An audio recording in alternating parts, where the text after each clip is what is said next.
महाराष्ट्राच्या राजकारणात रोज नव्या घटना घडत असतात। अशातच आता 7 आणि 8 डिसेंबर रोजी नवनिर्वाचित आमदारांचा शपथविधी सोहळा सुरू असताना महाविकास आघाडीच्या नेत्यांनी सभागृहाच्या कामकाजावर बहिष्कार टाकत आज शपथ न घेण्याचा निर्णय घेतला। याच दरम्यान संपूर्ण प्रकरणावर शिवसेना उभाटा नेते आदित्य ठाकरे यांची प्रतिक्रिया समोर आली। यावेळी ते नेमकं काय म्हणाले ते आपण ऐकूयात। आज महाविकास आघाडीने हा निर्णय घेतला की आजच्या दिवसासाठी आम्ही जी आमदारांची शपथ असते ती घेतलेली नाहीये, निषेध म्हणून। कारण एकंदर आपण पाहतोय राज्यात जे वातावरण असायला पाहिजे होतं, एखादं सरकार जेव्हा एवढ्या बहुमताने निवडून येतं तेव्हा वातावरण उत्साहाचं असतं, जल्लोष असतो, साजरं करत असतात सगळे। पण कुठेही जल्लोष दिसत नाही, कुठेही कोणी साजरं करत नाहीये। आणि मनात हाच प्रश्न पडतो जो आम्ही आधी पण विचारलेला होता की हे जे मॅन्डेट आहे हे जनतेने दिलेलं मॅन्डेट आहे की निवडणूक आयोगाने दिलेलं मॅन्डेट आहे, ईव्हीएमने दिलेलं मॅन्डेट आहे।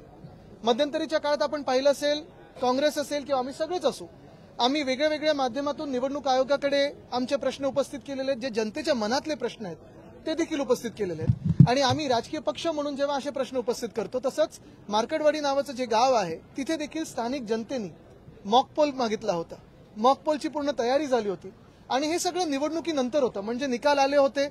तिकडे आपण पाहिलं असेल, जिंकलेले जे उमेदवार आहेत, जे आमदार झालेले आहेत, त्यांनी देखील तिथे पाठिंबा दिला होता। कारण हा मॉकपोल जनतेच्या मनात देखील जो शंका आहेत ते उत्तर देणारं होतं।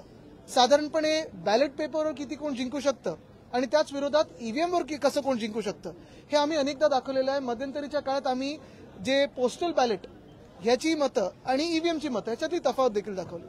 पण काल परवाकडे आपण पाहिलं की नुसतं कर्फ्यूच नाही त्या गावामध्ये, तर कर्फ्यूच्याही पुढे जाऊन काल रात्री मला वाटतं काही अटका देखील सुरू झालेल्या आहेत, 20 जणांना अटका झालेल्या आहेत।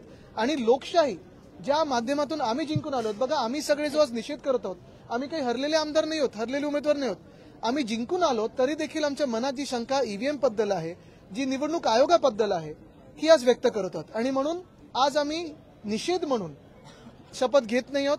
जनतेचा मान राखून, जनतेच्या मनात जी शंका आहेत त्याचा मान राखून आम्ही आज शपथ घेत नाही आहोत। महत्वाची गोष्ट हीच ठरेल की लोकशाहीचा जो लॉंग मार्च आहे, लोकशाहीचा जो आपण पाहत असाल एक मोर्चा आम्ही हाती घेणार आहोत, इथपासून सुरुवात होते। कारण लोकशाही चिरडण्याचं काम आधी देखील होत होतं। आपण पाहिलं असेल 2014 पासून हळूहळू जे चाललेलं आहे, इन्स्टिट्यूशन्स मारण्याचं काम चालू आहे। लोकसभेत जनतेने निकाल दिला, पण तोच निकाल चिरडण्याचं काम या सरकारने करायचा प्रयत्न केलेला आहे। त्याच्या विरोधात आम्ही असे पाऊल उचलतो। जसं तुम्ही ऐकलत की आदित्य ठाकरे यांनी पुन्हा एकदा ईव्हीएमवर शंका व्यक्त केली आहे। जनादेश असता तर लोकांनी आनंद साजरा केला असता, पण जनतेने कोणताही जल्लोष केला नाही।